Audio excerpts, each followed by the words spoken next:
Namaskar students. Today's topic is about food composition and chemistry.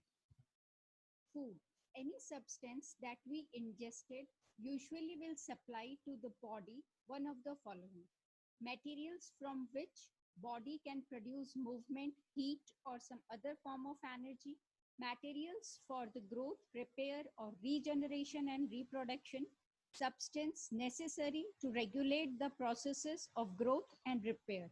जो भी हम खाना खा रहे हैं वो हमारे शरीर में जाकर के कई सारे काम करता है, जैसे वो हमारे को चलने के लिए, कोई भी काम करने के लिए शक्ति प्रदान करता है, हमें हीट प्रदान करता है, इसी के साथ में हमें हमारे ग्रोथ के लिए, वृद्धि के लिए, रीजनरेशन और रिप्रोडक्शन के लिए हमें सहायता प्रदान करता है, और इसी के साथ में हमारी वृद्धि और जो भी हमारे शरीर के अंदर टूट फूट होती है उनको रिपेयर करने के लिए मदद करता है. Now, food chemistry. It is the study of the chemistry of foods, their deterioration and the principles underlying the movement of foods for consuming public. It is the application of chemistry to the development, processing, packaging, preservation, storage and distribution of foods and beverages for the purpose of obtaining a safe, economical and ethical, pleasing supply of food for the people worldwide.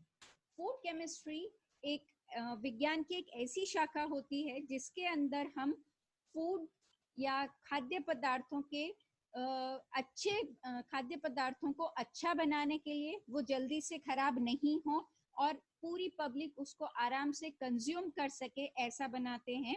और इसी के साथ में हम देखते हैं कि हम उस खाने का कैसे उसको और ज़्यादा प्रोसेस कर सकते हैं, उनकी अच्छी पैकेजिंग कर सकते हैं, उनको लंबे टाइम तक प्रिजर्व करके रख सकते हैं, जिससे कि वो सेफ रहें और ज़्यादा भी पैसा पब्लिक का ना रहे और उनको एक अच्छा फूड खाने को मिल सके.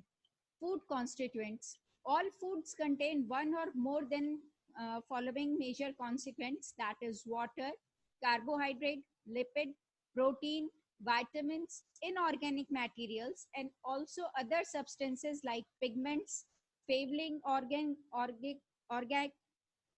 organic acids, toxicants, anti-nutritional factors. हमारा जो भोजन होता है उसमें कई सारी चीजें होती हैं, जैसे कि जल, कार्बोज, वसा, प्रोटीन, विटामिन, इनऑर्गेनिक मटेरियल और इसी के साथ में पिगमेंट्स, फ्लेवर, एंटीऑक्सीडेंट्स और एंटी न्यूट्रिशनल फैक्टर्स भी उनमें सम्मिलित होते हैं. Water, carbohydrates, lipid and protein are found in large quantities and other than three, that is vitamins, inorganic materials and other food constituents in traces amounts. हमारे भोजन में जल, कार्बोस, वसा और प्रोटीन ये बहुत अधिक मात्रा में होते हैं, और बाकी तीन जैसे विटामिन, मिनरल्स और छोटे और जो छोटे अमाउंट में प्रेजेंट होते हैं. Now we'll discuss in detail about water. Water, even present in one or most important consequence, it is largest consequent of the human body. More than 60% of an adult's man is water, while women's contain 45 to 50% water. Most of water, that is 55, is held inside the cell as intracellular fluid, while rest about 45% contained in extracellular fluid. About 7.5% water is in bloodstream that forms part of extracellular fluids. अब हम जल के बारे में पढ़ेंगे. जल एक बहुत इम्पॉर्टेंट कॉन्स्टिट्यूएंट होता है हमारे भोजन का, और ये हमारे शरीर का भी एक प्रमुख भाग होता है. एक वयस्क के शरीर में करीब से 60% पानी होता है और एक वयस्क महिला में करीब 45 से 55% पानी होता है. जो अधिकतर पानी हमारे शरीर में होता है, जैसे कि 55% जो जल होता है वो हमारी कोशिकाओं के अंदर में सम्मिलित होता है, और जबकि 45% जो होता है वो कोशिकाओं के बाहर सम्मिलित होता है, और करीब 7.5% जो जल है वो हमारे रक्त नलिकाओं में पाया जाता है.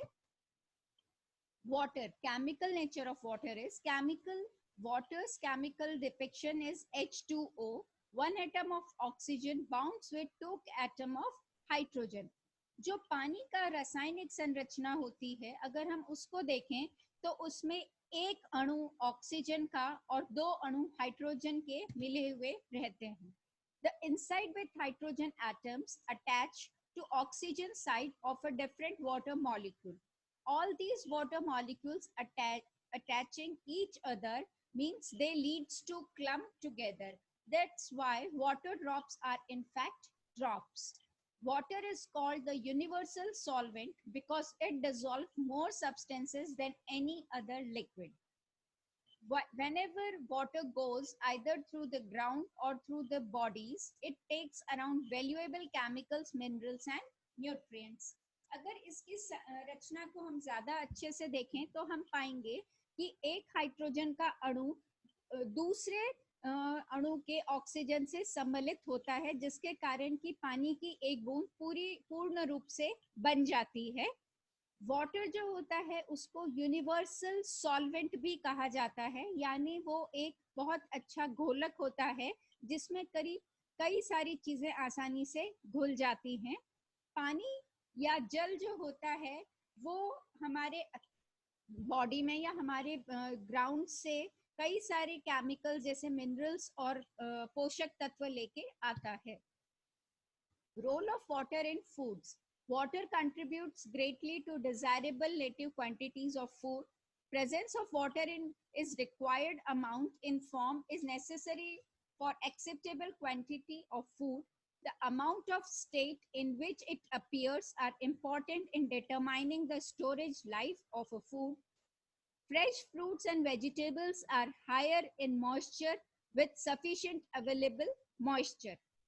अब हम देखेंगे जल के कार्य जो कि एक भोज्य पदार्थ में होते हैं. जल जो होता है वो हर भोज्य पदार्थ में अलग अलग मात्रा में सम्मिलित होता है. जो पानी की मात्रा जिस खाद्य पदार्थ में अधिक होती है वो जल्दी से खराब हो जाता है, और जो ताजी और फल सब्जियां होती हैं उनमें जल की भरपूर मात्रा होती है. Such foods have have shorter shelf life than grains and dry seeds that contain much less water, mostly bound in the cells. Recognition of water amount and its availability for physical and chemical and biological changes in food system helps to understand about the spoilage of food and their prevention. अधिकतर भोज्य पदार्थ जिनमें की पानी की मात्रा कम रहती है उनकी शेल्फ लाइफ ज्यादा होती है, यानी वो बहुत आसानी से खराब नहीं हो पाते हैं.